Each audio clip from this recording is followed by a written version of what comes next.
अस्सलाम वालेकुम। आज की वीडियो में हम करेंगे जी एक्सरसाइज 1B की है जी mathematics book 3D3 7th edition junior edition आया है उस एक्सरसाइज के।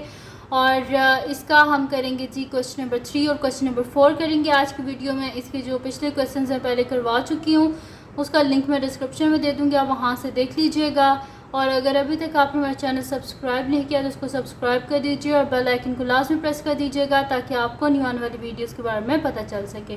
तो स्टार्ट करते हैं। क्वेश्चन नंबर 3 हमारे पास है कि if z is directly proportional to x and z is equal to 12 when x is equal to 3, find the value of x when z is equal to 18। तो यहाँ पर लिखा हुआ है हमारे पास कि z और x आपस में क्या है, डायरेक्टली प्रोपोर्शनल है। यानी कि अगर z इंक्रीज़ होगा तो जाहिर सी बात है कि x भी लाजमी इंक्रीज़ होगा। यानी कि दोनों अगर इंक्रीज़ होंगे तो दोनों इंक्रीज़ होंगे और अगर डिक्रीज़ होंगे तो दोनों डिक्रीज़ होंगे। यानी कि दोनों डायरेक्टली प्रोपोर्शनल हैं। और इसमें उन्होंने हमें बताया कि z हमारे पास 12 है जब x 3 है। ठीक है, तो जब भी x 3 होगा तो z का आंसर क्या आएगा, 12 आएगा। अब वो कह रहे हैं कि फाइंड करें x की वैल्यू, जबकि उन्होंने z की वैल्यू हमें बता दी हुई है जो कि 18 है। तो इसको स्टार्ट करते हैं हम। यहाँ पे लिख लेती हूँ सोल्यूशन थर्ड पार्ट।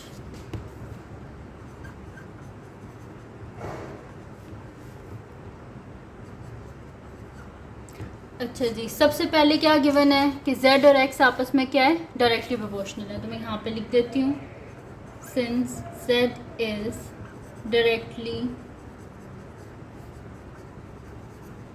प्रोपोर्शनल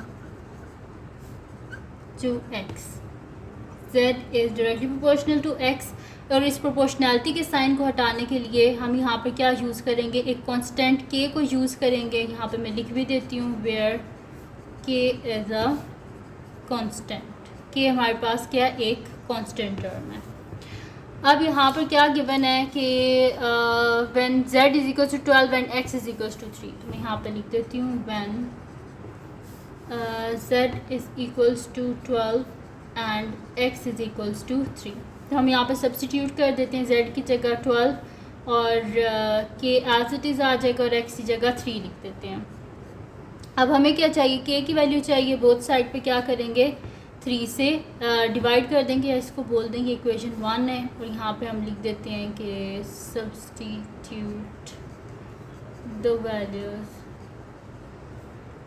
इन इक्वेशन 1। ठीक है, जब भी क्वेश्चन किया करें तो पूरा मतलब कि आप इस तरह क्वेश्चन को सॉल्व किया करें जैसे आप जो पेपर चेक कर रहे हैं उसको आप समझा रहे हैं। ठीक है, तो जितना क्लियर करेंगे उतनी ज़्यादा पॉसिबिलिटीज़ हैं कि आपके फुल मार्क्स होंगे।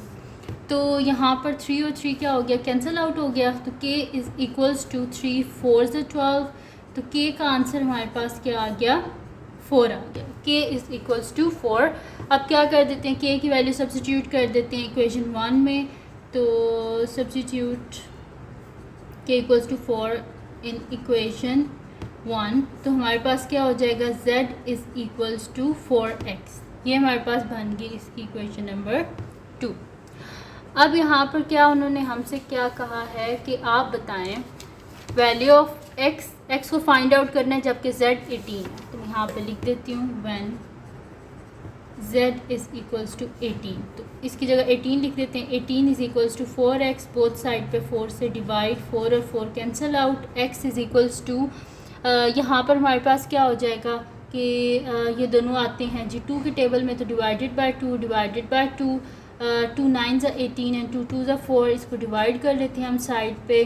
तो हमारे पास क्या होता है 2 4 8, पीछे बच गया 1। This implies x is equals to 4 whole 1/2। तो ये आ गया हमारे पास इसका आंसर। और यहाँ पर हमारे पास जी कंप्लीट सॉल्व हो गया इसका क्वेश्चन नंबर 3।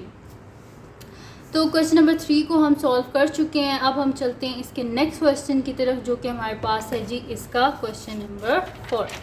तो क्वेश्चन नंबर 4 हमारे पास है कि if b is directly proportional to a and b is equals to 3 when a is equals to 18, find the value of b when a is equals to 24।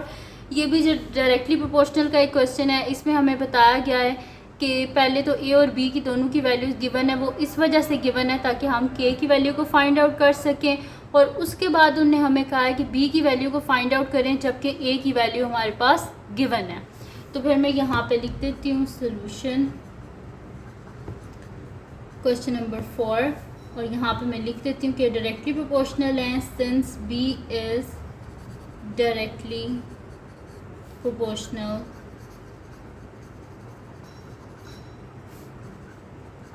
Since b is directly proportional to a। तो यहाँ पे हमारे पास क्या हो जाएगा कि b is directly proportional to a। Proportionality का sign हटाने के लिए कांस्टेंट यूज़ करना पड़ेगा। तो मैं यहाँ पे लिख देती हूँ कि where k as a constant, k हमारे पास एक कांस्टेंट है। अब यहाँ पर हम कर देते हैं वैल्यू सब्स्टिट्यूट कर देते हैं जो हमारे पास गिवन थी, a is equal to 18 and b is equal to 3। तो मैं यहाँ पे लिख देती हूँ when a is equals to 18 and b is equals to 3। और इधर हम इसको बोल देते हैं ये फर्स्ट है, सब्स्टिट्यूट इन 1। तो यहाँ पर मेरे पास क्या हो जाएगा, b is equals to k, a है तो b क्या है हमारे पास यहाँ पर 3 इज़ इक्वल्स टू k, और a क्या है हमारे पास 18। बोथ साइड पे क्या करेंगे 18 से डिवाइड करेंगे क्योंकि हमें k की वैल्यू चाहिए। तो हमारे पास क्या होता है 3 6 18, यानी कि k मेरे पास आ गया 1/6। तो यानी कि इक्वेशन 1 मेरे पास क्या बन जाएगी, b is equals to 1/6 a। अब क्या करते हैं, अब यहाँ पे हमने क्या फाइंड आउट करना है, find value of b when a is equals to 24। तो मैं यहाँ पे लिख देती हूँ when a is equals to 24, b is equals to 1/6 into 24, और 6 कितने से 24 होते हैं जी, 6 4 से 24। तो b क्या हो गया हमारे पास 4 आ गया, और आंसर आ गया जी हमारे पास। हमने b को ही फाइंड आउट करना था। तो ये थी जी आज की वीडियो जिसमें मैंने आपको करवाया है एक्सरसाइज 1b का क्वेश्चन नंबर 3 एंड 4। तो अगर ये वीडियो आपके लिए हेल्पफुल है तो उसको लाइक कीजिएगा, मेरे चैनल को सब्सक्राइब कीजिएगा और बेल आइकन को लाजमी प्रेस कर लीजिएगा ताकि आपको न्यू आने वाली वीडियोस के बारे में पता चल सके। और जो मेरा सेकंड चैनल है जिसके बीच मेरी कुकिंग की, क्राफ्ट्स की, रिडल्स की, ट्रैवलिंग की वीडियोस हैं, उसका लिंक पे डिस्क्रिप्शन में, उसको सब्सक्राइब कर दीजिएगा और अपनी दुआओं में लाजमी याद रखिएगा। अल्लाह हाफिज़।